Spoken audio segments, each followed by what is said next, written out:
to Dr. Neller. Thank you again, Judy. Now, before I get into this, you might be interested that I did actually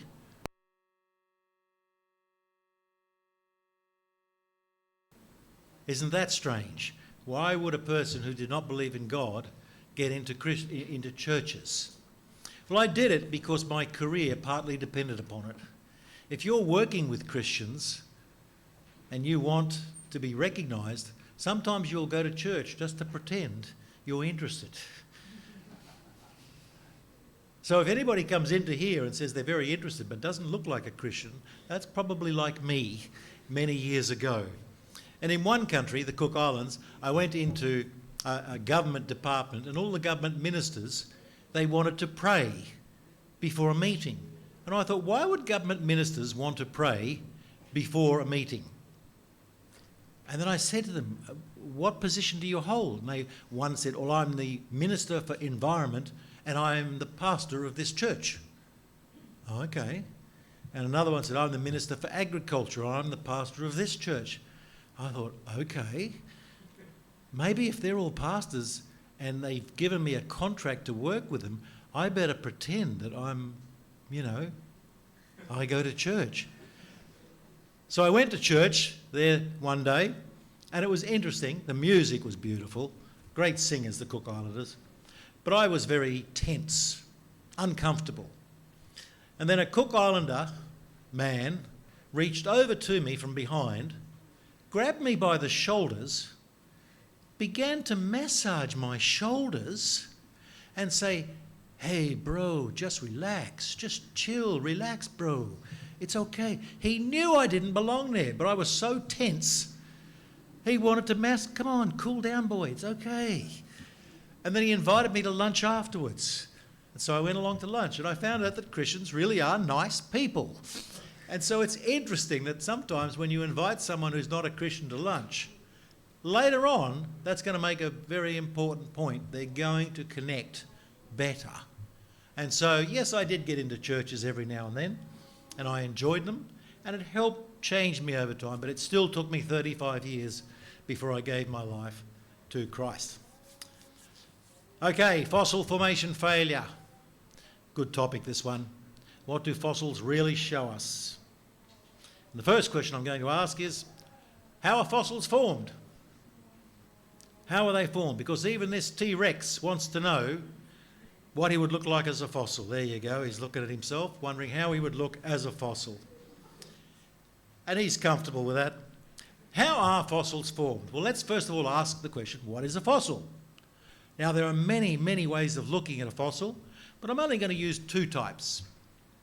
There's the body fossil, which is often what you see in a museum, and that is when the part or all parts of the organism are together. And be careful when you do go into a museum. Often they'll have a structure and they'll say this is a T-Rex, but the question you have to ask is every bone on that a T-Rex, or is it just there's only this bone is T-Rex and the rest is made up? Seriously, the majority of museums have made up. And some of them are correct, but some of them are of dinosaurs that don't exist and never existed. Because in one case, there was a famous study done where they found like a toenail or a claw off one dinosaur and then created the whole creature around this one toenail and then put it up in museums. Of course, later they realised that's not true. Which is the same, imagine if you found two dog paws, a little Chihuahua dog and a big dog, and you found them buried and fossilised, and you saw these two paws, and that's all you found. I bet you would say they're two different species as well, and then create something that you think. But you could have this paw with a big animal with spikes on the back, like a dog, and think that it had spikes, it lost them. All sorts of things happen like that. It's all good fun, this body fossils. I love talking about it as I travel the world with biologists, and particularly those who are interested in fossils. But there's also trace fossils. Trace fossil is when an organism leaves a footprint or an image. That is, the organism is not there, the creature's not there, but their history of being there is there. there's a footprint or a mark or something like that. And I thought I'd put in here that you can be extremely proud now that in 2012, Malaysia found its very first dinosaur fossils in Pahang. So congratulations, Malaysia, you have reached the rest of us in having found a dinosaur in your own country. That's great news. It makes us all happy to find dinosaurs in our own country. Well, you have one as well. And you won't find it in the show display case that you have in the middle of Georgetown. But I'm going to focus on body fossils, the actual parts. And I'm going to now explain to you how a fossil is formed. And I'm going to use the example of a fish. Why do I use the example of a fish as being a good example? It's because I think somewhere in the order of 95 to 97% of all fossils are actually marine. Interesting, isn't it? You thought they might be dinosaurs. No. They're so rare, dinosaurs. Animals are so rare. At least 95, I think it's much higher than that, would be all are marine. So I thought I'd choose a fish for you to actually understand how it is formed. So I want you to notice this fish. It's a happy fish because it's swimming in waters that do not have sediment. Remember I spoke about the sediment being washed out into the waters, into the oceans and all the rest? So it's got a happy emotion. This fish is happy. That's like 99% of fossils are marine. There you go. It's even better than I thought it was. But what causes panic in this fish is when he sees sediment. Because sediment changes the quality of the water, also the light penetration, and if a lot of sediment comes, it will lead to the fish being buried. Now he's a very unhappy fish because he's buried, he's dead. And we know that sediment came rapidly because if he died in the clean water, what would happen to him, by the way? If he just died in clean water, what does he do? He doesn't just go, eh. That's a good reaction. It's partly true, but actually fish don't do that. They just stay straight, okay? Birds do that. They go, like that. And you see a bird will curve. What happens when a fish does die naturally in water? It floats. It doesn't go to the bottom and go under sediment. It floats. We call it bloat and float. It gets larger and then floats upwards. So it bloats and floats. But look, this fish here, who's been buried deeply underground, is now going to become happy because he's a fossil. And he knows that a paleontological scientist will come along and find him, and he knows that he's going to get a new name. And everyone's going to know him because he'll be put in a museum. So now he's a happy fossil, he's a happy fish, living happily. And everybody in the past who found a fossil could name the fossil after themselves or a family member. So had I found one many years ago, I would call it Rhonicus nellicoritis. That's my favourite name. So there you go.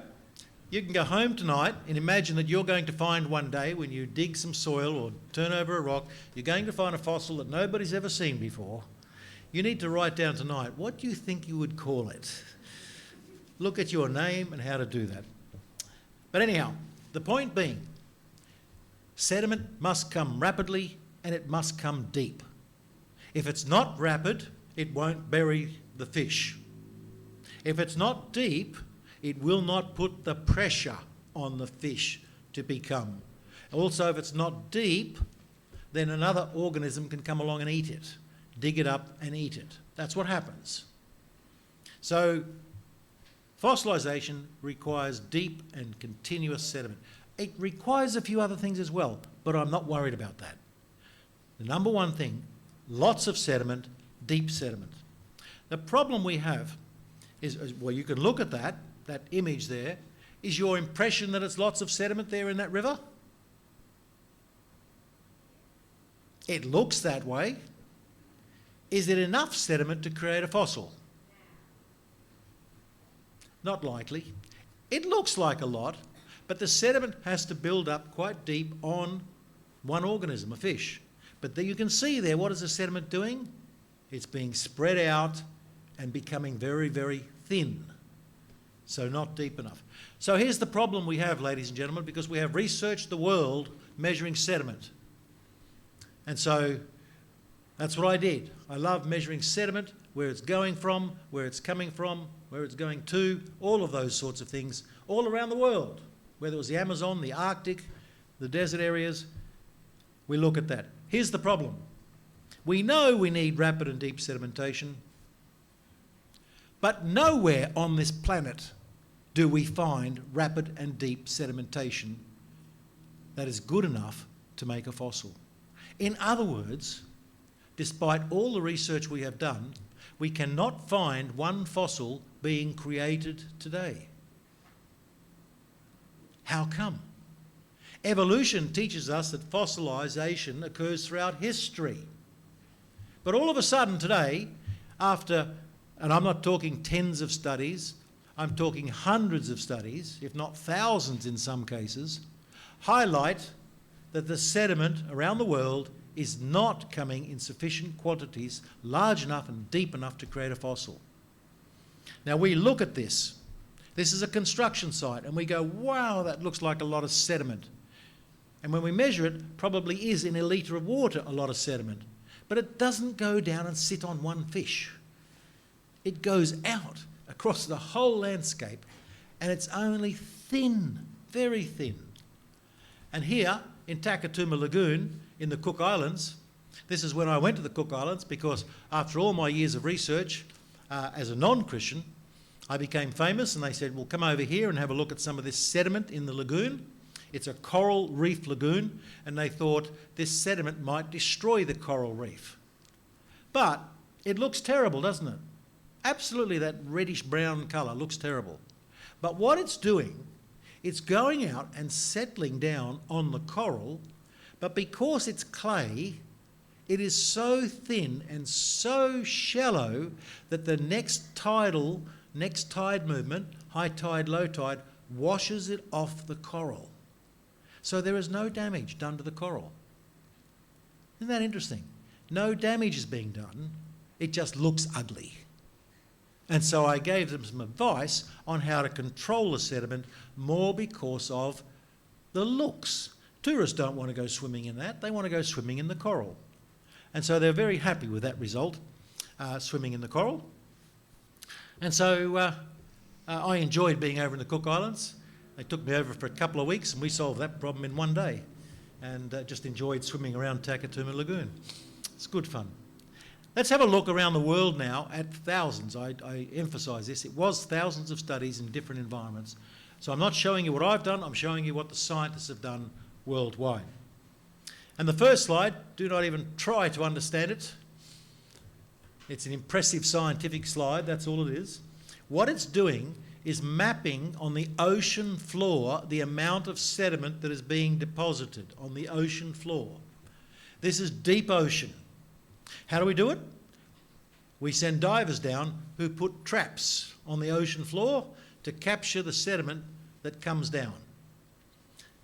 We do it all along the Australian coastline, catching the sediment. The red bits are the maximum sediment around the world. Now this has gone on for many years, but the amount we captured was so small, we now know that you would get, in the worst case, 5 centimetres in 1,000 years. That's all you're going to get. This is in the deep oceans, not near the shore, in the deep oceans, 5 centimetres. I can't even show you what that is between a finger and a thumb. I can't show it to you.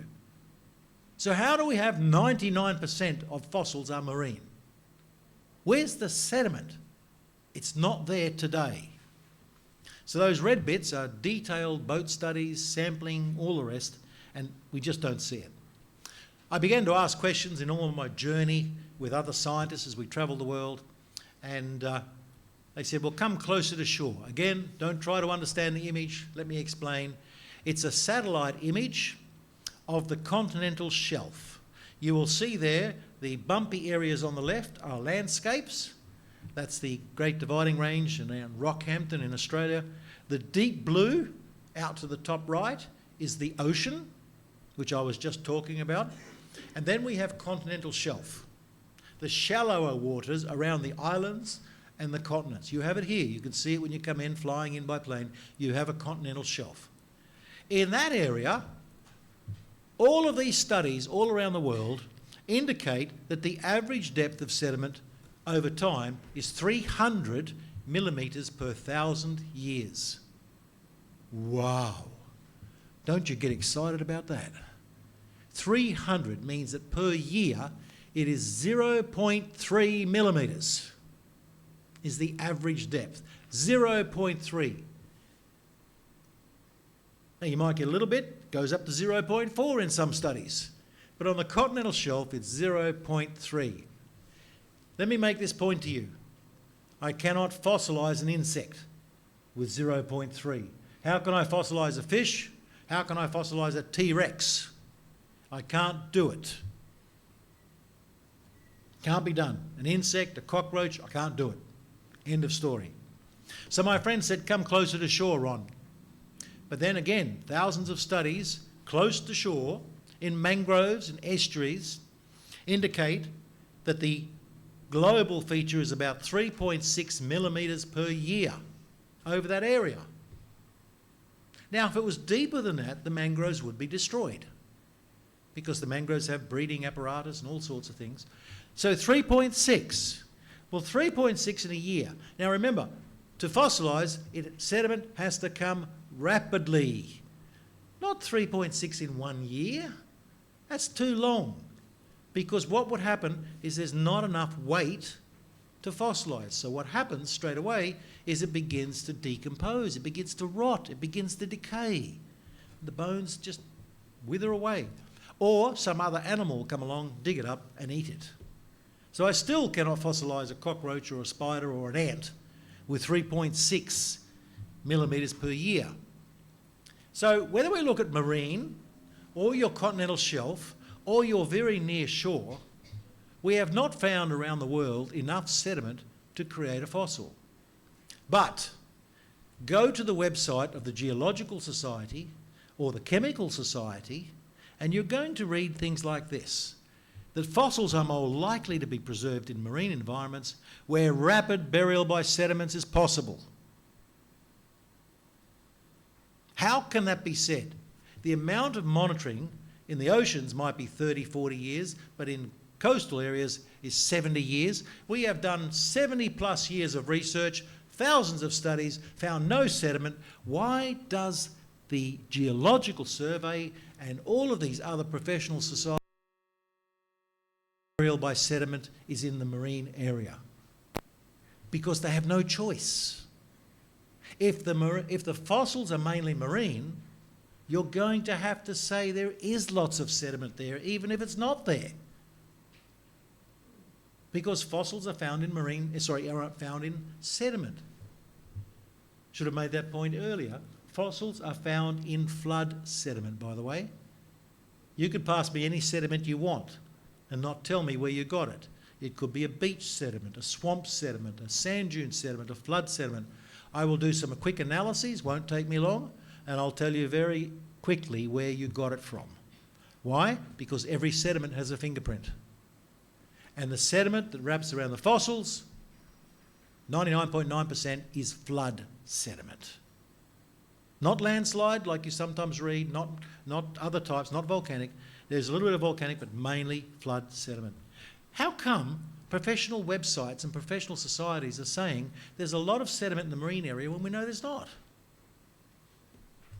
Very strange. So I kept asking questions and was eventually said, what about looking on land, Ron? Now here is a floodplain next to one, say a river. You've got a river out there and you've got a floodplain, that flat area next to you where often you put agricultural materials or crops. And if you cut down into it, you'll see layers, just like you would in rocks. There's the layers of the sediment. And these figures, I haven't indicated where they're from, but they are from a variety of different countries. There's so many studies, thousands. I've just given a few figures. The 3.2 in the middle is from a 100-year flood in Fiji. In other words, it was a big flood. Only comes once in 100 years on average. 3.2. Wow.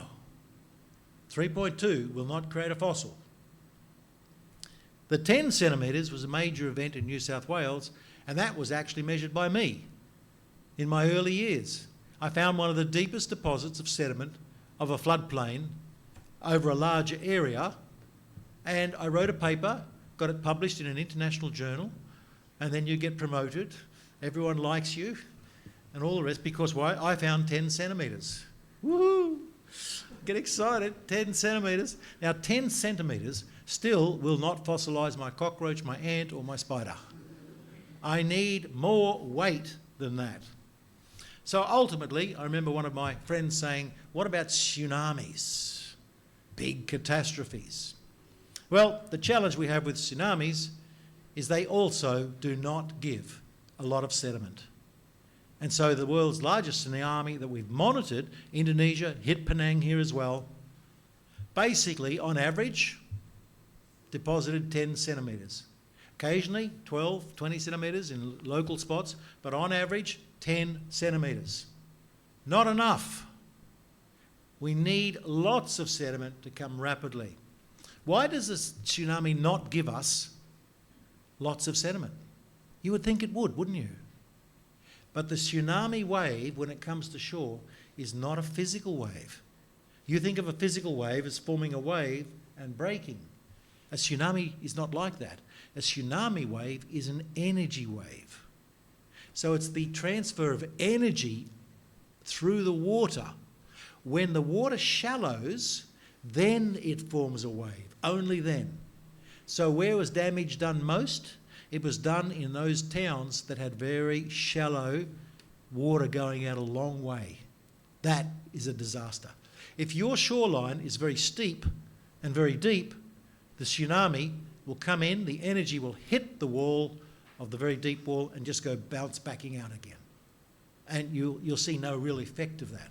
So, average of 10 centimetres. So in other words, now I've travelled the world. I was a sediment expert. I love looking at sediment. Nowhere on the planet could we find more than around 10 centimetres over a large area. So I began really asking my biological friends, how do you create fossils with only 10 centimetres as a maximum average? Now you know why we don't find fossils being created today. We do not have enough sediment. Something is stopped in time. Sometime in the past, there was a lot of sediment.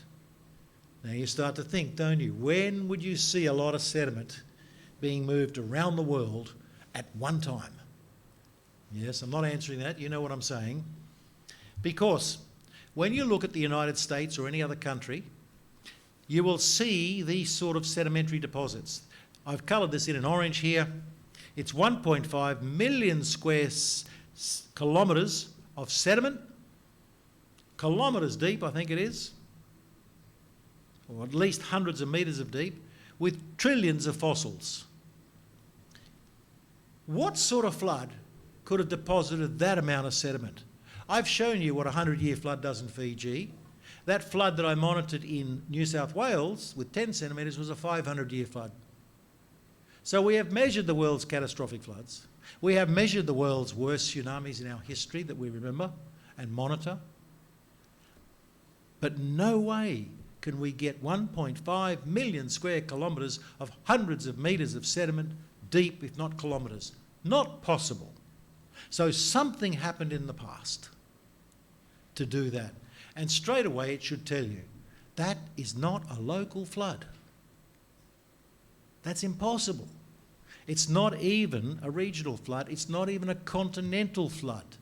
To deposit that amount of sediment requires a flood to tear up the earth. And that's just one sedimentary deposit. They are everywhere. So that led me to believe fossilisation was created and done at the same time as Noah's flood? Well, some studies, just to change the direction a little bit, let's look at some research that's been done more recently in universities that is really causing some interesting challenges to scientists. Here is a study done at the University of Queensland in Australia, where they decided to bury crocodiles, baby crocodiles, and they put them under 20 centimetres of sediment to see what would happen as they broke down and early stages of falling apart and so on and becoming fossils. Well, guess what a crocodile did under 20 centimetres of sediment? I used a funny little term earlier. It bloated and burst out of the 20 centimetres, floated to the top of the tank. 20 centimetres was not enough to keep a little baby crocodile on the bottom. Because of, gases and all the rest of it, it bloated and floated. So if 20 centimetres is not even going to do a baby crocodile, how do I do a T-Rex? It's unbelievable. So, if you want to read about that, I've written it up in an article in the Creation magazine, which they've obviously recommended to you. I've written it for you, not for scientists. We read the articles in the literature, we translate them into the community language for everybody to read. So that's there. You may find it on the website as well. 2 more studies. This one here was interesting. They tried to create fossils in 24 hours. What they used to do was take some lizards, push them between 2 concrete blocks, squeeze it overnight with a lot of pressure, because we know you need a lot of pressure. But they put it between 2 concrete blocks, and after they pulled the 2 blocks apart, all they found was mush, liquid, horrible stuff. No fossils, just stinky, smelly mush. 20 years they did that, trying to find that out. And then one day they realised they need to listen to us who study landforms and sediments. And they decided then that since fossils are found in flood sediments, they took the lizard parts, put them into flood sediments, squeezed them for 24 hours, and guess what? They created fossils by putting incredible pressure on them in flood sediments. Okay, so I'm going to ask you a question, and you young people are not allowed to answer this question. I want the older people to answer this question. What are you made mainly of? What's your body made mainly of? Water, exactly. Water prevents the fossilisation by a lot of chemical reactions I'm not even going to go into, all sorts of things. So, when they were squeezing it, they were keeping the liquid of the body there, and so it was decomposing.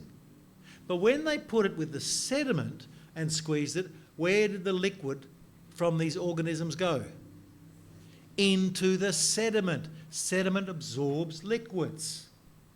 So if you're imagining that you want to be a fossil one day, and you want to call it after your own name, you're going to need to bury yourself very, very deep in flood sediments. Okay, just to let you know, if any of you have any ideas, you want to do that. Flood sediments extremely deep. Now, if you want to read about that, again, I've taken the article out of the journal, translated it into community language, and I've written it up there in another magazine. That is why the magazine is so good. We translate for the community, for church members to understand what the new science is telling us and why it keeps pointing back to the Bible. Why does it do that? So in other words, we now know from that previous study there that the amount of sediment, and the previous study, the amount of sediment needed is massive. The pressure required is massive. And nowhere on planet Earth is that happening today. So sometime in the past, it happened. And the final discovery in 2005, I think it was published then. One paleontologist decided to cut open a dinosaur bone because it was too big to transport. And when she cut it open, she found red blood cells or collagen and tissues. Tissues that could be stretched and put back into place again. How amazing was that? Now, dinosaurs are supposed to have died 65 million years ago. So are you telling me that red blood cells and tissues can survive 65 million years underground? Impossible. All the medics say it is completely wrong. It's only thousands of years. Maybe 10, maybe 20 is the most, but it's only thousands of years. In other words, she had come to a terrible conclusion, which she didn't quite agree with herself, but the conclusion was that dinosaurs were fossilised only thousands of years ago, not millions of years ago. Other people around the world got upset and said she must have contaminated her work, it's wrong. So they started to cut up dinosaur bones around the world. And guess what? They found red blood cells, tissues, and now when they look more closely, they find many other features like eyes, stomach contents, everything. In other words, this is not 65 million years ago. This is thousands of years ago. And I don't need to ask you what happened 4,500 years ago. The Bible says something happened 4,500 years ago, doesn't it? It says there was a global flood that we often call Noah's flood. So, fascinating outcome. What does it all mean? It was part of my journey, again, to come to Christ. Again, part of my journey. I was looking at landscapes, I'm looking at fossils. All of it is pointing to a young earth. All of it is pointing to a flood 4,500 years ago. We know where the water came from. We know where the water went. We know the damage it did to the planet. We know the fossilisation under massive sedimentation was incredible. We know that the marine fossils, by the way, are more dominant because the sediment always comes at the beginning of a flood, not at the end. So when the flood waters burst forth, out came most of the sediment. So what is going to be buried first with all the sediment? Fish, marine animals, and so on. Not land animals so well.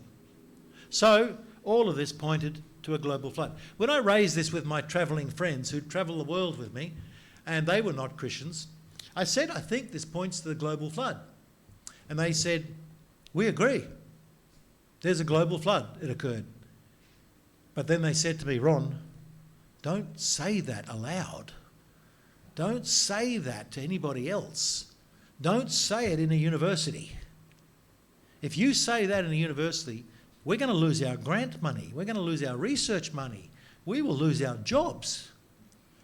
So they kept not saying it, and they still became professors and all the rest. I said it. I'm no longer working in university. Interesting story. Universities and researchers of a flood. Why? Because their belief is a faith belief. It's not a scientific belief, it's a faith belief. We now have science pointing towards the Bible. It has a history, it is a written history, we now have science pointing to it as well. I think we're on safe grounds to say a global flood occurred about 4,000 years ago. So for myself, to create sediments today, we do not have enough sediment. Buoyancy, scavenging, decomposition, all these big words, can't be done. We have searched the world for fossils, cannot be done. Number two, that last study showed that fossils were not formed millions of years ago. So I know that one of you young people is going to ask me in a Q&A afterwards, did T-Rex and us live together? And what would I do if a T-Rex came close to me? That's a question you can ask later. These two ideas changed me, and I came. This is important. As a scientist, I came to the conclusion that a global flood occurred. Not as a Christian. Many of you are challenged as Christians because people say, oh, you believe in the global flood. That's because you're a Christian. It's because you want to believe in the Bible. They can't say that to me because I believed in the global flood and I believed in creation before I became a Christian as a scientist. So when somebody says to you, scientists cannot become Christians, tell them that's not true. So many scientists today are becoming Christians because the science is pointing to that. And so then God said, and behold, I myself am bringing floodwaters on the earth to destroy from under heaven all flesh in which is the breath of life. And that's what I accepted. And that's when Julie and I had these discussions that we had, went to a church and were brought to Christ in that church. Interesting, isn't it? That an atheist can drag an agnostic into church. Well, actually, it didn't drag me. We both went. I was more of an agnostic. She was more an atheist. And yet we became Christians. I did find out, by the way, remember I said I went to the Cook Islands and I went to a church? I went to church in Hong Kong sometimes. And when I went back to Hong Kong a few years back, I said to a good friend of mine, he won't be worried if I name him, Lam Kim Chi, I said to him, you know, Kin, I've become a Christian. And he said, oh, that's wonderful. And I said, what do you mean wonderful? Didn't you think I was a Christian when I was here, going along to churches? And he said, no, Ron, we all knew you were not a Christian. We just put up with you being in the church on occasions. Because the boss was a Christian and my friend was a Christian, I thought sometimes I better go to church and just... But it's interesting, they knew I was not. But isn't it wonderful how they kept allowing me to go to church? And out of that, the seed was planted. So again, you know what we're here for. We're to link and feed with you for one purpose, so you can link and feed with your family, with your friends at school or university, your friends at work. Link and feed by giving them information and so on. You know we're on creation.com website. And the magazine I spoke about today is because that's what we are doing. Still writing articles. We're writing another one at the moment on some of this stuff, exactly on some of this stuff.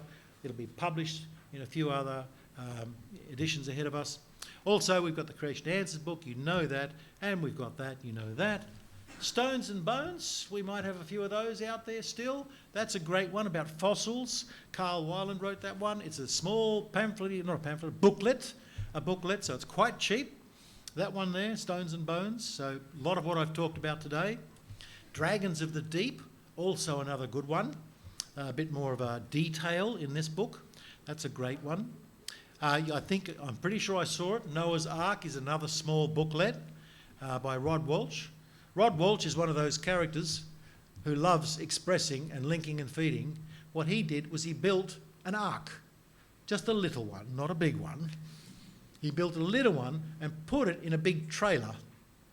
And he drives around Australia going to places and simply opens up the side of his trailer and stands next to his ark. And it attracts people.